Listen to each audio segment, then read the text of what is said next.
കമിഴ്ത്തി വെച്ച ഒരു വെങ്കല ഉരുളി ഇത് എങ്ങനെയാണ് ഒരു ജീവനെ സൃഷ്ടിക്കുന്നത് എന്ന് നമുക്ക് കേൾക്കാം. മെഡിക്കൽ സയൻസിനെ പോലും അത്ഭുതപ്പെടുത്തിയ ഒരു ക്ഷേത്രത്തിലാണ് ഞാൻ ഇന്നുള്ളത്. കേരളത്തിൽ 10,000-കണക്കിന് ക്ഷേത്രങ്ങളുണ്ട്.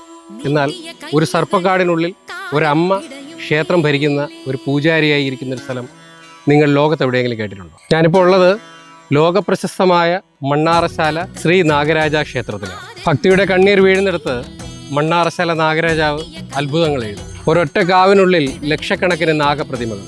ഇന്നും ഇവിടുത്തെ നാഗമുത്തശ്ശൻ നിലവറയ്ക്കുള്ളിൽ ജീവനോടെ ഉണ്ട് എന്നാണ് വിശ്വാസം. അധികമാരും താമസിക്കാതിരുന്ന ഒരു കാട്ടിന്റെ മധ്യത്ത് കുട്ടികളില്ലാതിരുന്ന ഒരു ബ്രാഹ്മണ കുടുംബം എന്ന് താമസം. ദീർഘനാളത്തെ പ്രാർത്ഥനയ്ക്കും വ്രതത്തിനുമൊടുവിൽ ആ അമ്മയ്ക്ക് ഒരു ദിവ്യ സ്വപ്നം ലഭിക്കുന്നു. അതിനുശേഷം ആ അമ്മയ്ക്ക് 2 ഇരട്ട കുട്ടികൾ ജനിക്കുന്നു.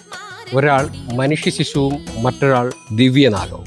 അങ്ങനെ അമ്മ ഈ ദേശം കാക്കുന്ന, ഈ കാട് കാക്കുന്ന മണ്ണാറശാല അമ്മയായി മാറി. ഈ ക്ഷേത്രത്തിൽ എത്ര വലിയ കാറ്റടിച്ചാലും എത്ര വലിയ മഴ പെയ്താലും ചുറ്റമ്പലത്തിലെ വിളക്കുകൾ അണയാറില്ല എന്നാണ് പറയപ്പെടുന്നത്.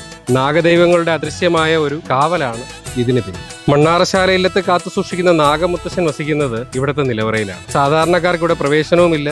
ഈ നിലവറയുടെ വാതിൽ ആരും തുറക്കാറുമില്ല. ഇവിടെ 1,00,000-ലധികം നാഗപ്രതിമകൾ ഉണ്ടെങ്കിലും കാവിനുള്ളിൽ വസിക്കുന്ന ഒരു പാമ്പുകൾ ഒരൊറ്റ ഭക്തനെ പോലും ഇന്നുവരെ ഉപദ്രവിച്ചിട്ടുമില്ല.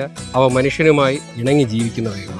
സന്താന സൗഭാഗ്യത്തിനായി ഉരുളി കമിഴ്ത്തൽ വഴിപാട്. വിവാഹം കഴിഞ്ഞ് 3 വർഷം വരെ കുട്ടികളുണ്ടാവാത്ത ദമ്പതിമാരാണ് ഉരുളി കമിഴ്ത്തൽ വഴിപാട് ചെയ്യുന്നത്. നാഗരാജാവിന്റെയും സപ്തയക്ഷിയമ്മയുടെയും മുന്നിൽ പൂജിച്ച ഓട്ടുരുളി 3 പ്രാവശ്യം വലം വെച്ചതിന് ശേഷം അമ്മയുടെ മുന്നിൽ കമിഴ്ത്തും. വളരെയേറെ ക്രിയകളും പ്രത്യേകതകളുമുള്ള ഈ ഉരുളി കമിഴ്ത്തൽ വഴിപാട് ക്ഷേത്രാചാര്യന്മാരുടെ വ്യക്തമായ നിർദ്ദേശപ്രകാരം മാത്രമാണ് ചെയ്യേണ്ടത്.